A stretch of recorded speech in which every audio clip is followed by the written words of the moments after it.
turn it on the back, it actually looks like an Apple iPad.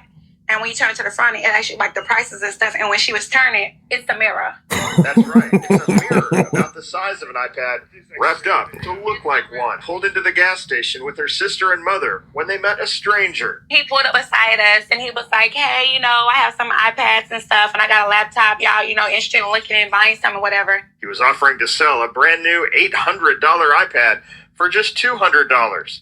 With Christmas coming up, she thought it sounded too good to pass up. And he was like, okay, I got to hurry up and go and stuff. And he drove off. Turning on the back, it actually looks like an Apple iPad. And when you turn it to the front, it actually like the prices and stuff. And when she was turning, it's the mirror. That's right. Yes, that is funny. That is very funny. It's so funny because it ain't the guy who did this to you. It ain't his fault. You had the ability to say no when he walked up. So I got a story for you. So one day I'm approached by this Arab looking brother, young brother. He's got his lady in the car in the back seat with a little child.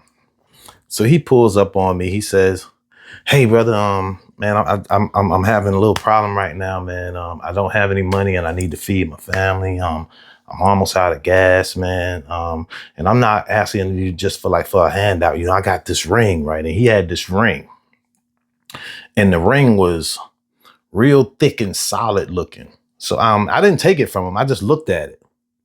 And he was like, yeah, I got this ring, man. It's worth a lot of money, man. But if you just give me $60, man, and your number, man, maybe I could buy it back from you. You know what I mean? But I just need some money right now. And I told the brother, I said, look, brother, I would love to help you, but I don't have the money right now. And, and I was really just capping because I knew the ring was fake. I knew the ring had to be brass or something. Yeah, it looked shiny and it looked good, but I could look at how thick it was. And for him to be trying to only get $60, you don't want $100? You don't want $200 for a ring that looked like it probably cost $1,000 or more? Okay. I'm sure it was, if it was real, it would have been worth more because it was like a dark gold. So it wasn't like this cheap 10 karat gold. It was dark. So it had to be, if it were real, it would have been worth more. But check it out. So about a week later, I'm at my friend Cal's house and it's some other guys there with us that we know. And one of them had this ring on. So I said, yo, let me see that ring. And he took it off and gave it to me. He was like, yeah, man, I just got that, man, for $1,000. I said, yeah, okay. I gave it back to him. So when I got ready to leave later, I called him to the car. I said, yo, that ring ain't real. And if you gave that little Arab guy $60 for that ring, man, that ring gonna turn your fingers colors. It's not real. And you should see the look in his face when I said the little Arab guy and the $60. He knew exactly what I was talking about. I said, yeah, he tried to get me with that ring, bro. Anything that somebody's trying to do, man, look, ain't nothing but scammers on the street. It's always been when I was a kid, we used to sell fake jewelry. We used to go to Walmart and pull it right off the rack. Okay. They used to have it sitting up on the glass case on these little hooks and things. We used to go in there and pull them all right off of there, take them to the club and sell them $1 chain, a $1 bracelet. Man, we come out of there with $100 easily.